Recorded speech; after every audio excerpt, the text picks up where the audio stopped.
Ertələmə əslində bizim qaçınma davranışımızdır. İnsan beyni bir narahatlıqla qarşılaşdığı zaman, bir stres vəziyyəti ilə qarşılaşdığı zaman, gərginliklə qarşılaşdığı zaman bəzən insanı qorumağa çalışır və bizi qorumağa çalışdığı zaman bizə ağır gələn, bizə təhlükəli gələn işlərdən uzaqlaşmağımızı bizdən istəyir sanki və belə bir siqnal ötürülür insana ki, insan həmən təhlükəli hesab etdiyi, narahat hesab etdiyi və ya gərgin hesab etdiyi işdən özünü uzaqlaşdırsın və özünü saxlasın.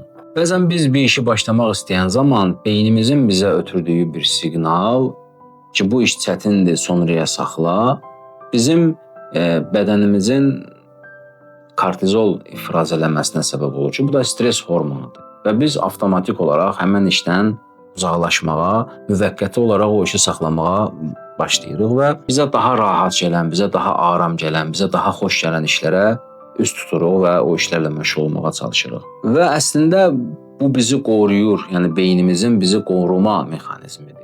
Bizim işlərimizi ertələməyimiz, amma eyni zamanda həm də beynimiz bizi bir tələyə salır.